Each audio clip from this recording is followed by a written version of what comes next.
Welcome back to day 4 of the Nervous System Reset Challenge. I hope you're enjoying the exercises and that you are following along every single day doing the exercises.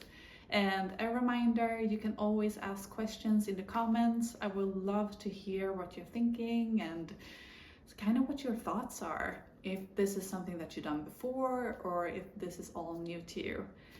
But these are somatic exercises that I use with my clients that they appreciate so much. One of my clients reached out to me and said that she's been doing them every day and she actually started to crave them now. Because that's the thing, when you implement habits, your body will start to adjust to them and they will eventually start craving them. So if you want to replace binge eating, getting angry, stressed, or any other stress dealing mechanisms that you use, this is a really good one to replace them with. So usually when we can't process emotions, we get stuck in bad habits like social media scrolling, binge eating, and we're using that to handle the stress and to wind down. And those are the habits that we want to break. And when we're doing somatic exercises instead, the brain and the body gets used to them and you start to form new neural pathways when you're using these exercises instead. So your body will start to crave them because that's what it's used to doing to handle the stress instead, if that makes sense. So the exercise that I'm going to show you today is called shaking.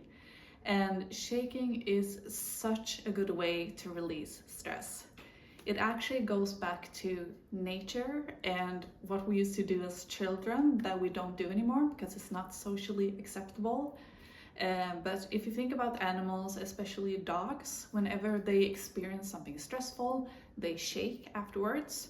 And this is the body's way to release the symptoms or the stress that's in the body after that stressful situation.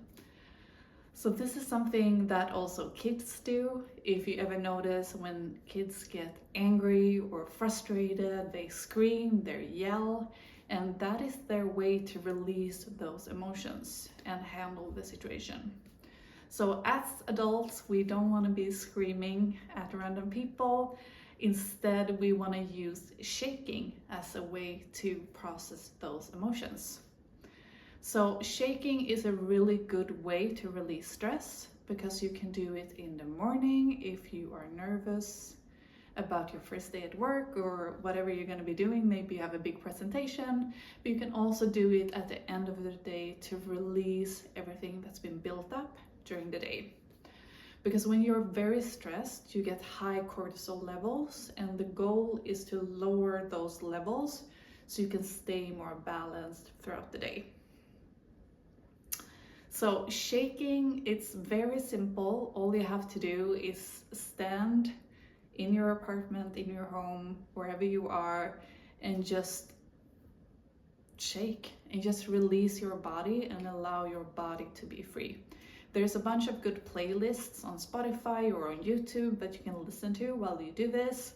Usually you want to start calmly in the beginning to get your body moving and starting to get used to the pattern. And then after a while, you can intensify the shaking. But you're basically just standing, shaking your body, shaking it loose. And you can close your eyes, you can have your eyes open. But shaking is just a really good way to release that stored tension.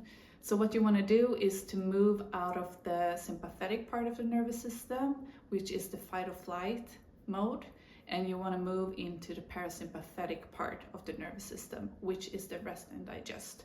And this is what shaking does.